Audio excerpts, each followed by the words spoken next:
Hello and welcome to the Galvanized Living video series. At Galvanized Living, we seek to promote optimal health through practical advice and instructions. For more information, go to galvanizedliving.blogspot.com or galvanizedliving.ichooseoptimalhealth.com. In this video, I'm going to show how I prefer to prepare the Medifast macaroni and cheese. Although the instructions are rather self-explanatory, having gone through this program personally, I find it can be somewhat daunting the first time. Perhaps the most important part of the instructions is in step 5, waiting 3 to 4 minutes for the pasta to finish cooking, but we'll get to that in a moment. It should be pointed out that it's perfectly acceptable to enhance the foods in different ways. A general rule of thumb is never include anything that is going to increase the calorie count, either by fats, carbs, or proteins.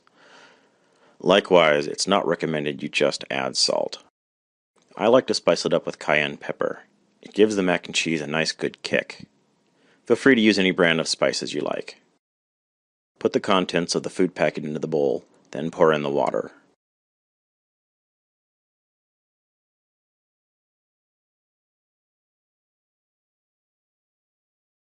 For all the Medifast foods you prepare from a powdered form, I recommend you get a small whisk. This is going to give the food the best possible overall consistency. Food will come out mixed well and far less clumpy.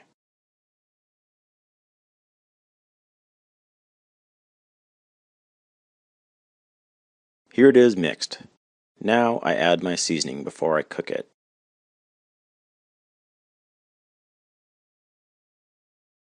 Be sure to whisk it too before you cook the food. It should be noted to use a bowl with plenty of space left over. In the microwave, it will bubble up and may tend to go over the rim of the bowl. You may want to put a napkin or something else under the bowl to keep everything clean. Here I just completed cooking it for 1.5 minutes. This is what it looks like when you first pull it out of the microwave. The seasoning is well mixed in and releasing its flavor throughout the whole thing. Be sure to whisk it a little bit more. This will help keep everything even.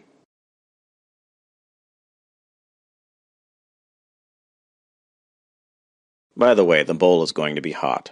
I just have an insane tolerance to heat, so please be careful. Here the instructions say to mic it for another 45 seconds. I like to put it in for another minute instead. I find the pasta softens better that way. Keep in mind every microwave is different, so use your discretion. Here it is after cooking number 2. Note how high this bubbled up. I like to stir it again once more just to make sure everything is even and mixed well. Here you want to wait about 4 to 5 minutes honestly. Even though the instructions say 3 to 4, I like to wait 4 to 5 to let the pasta soften and for the sauce to thicken. Here it is after 5 minutes of waiting. The sauce is nice and thick and the noodles are soft. Now this is just the recommended way that I like to prepare the macaroni and cheese. Feel free to experiment around and figure out what works best for you. If you have any questions, feel free to ask.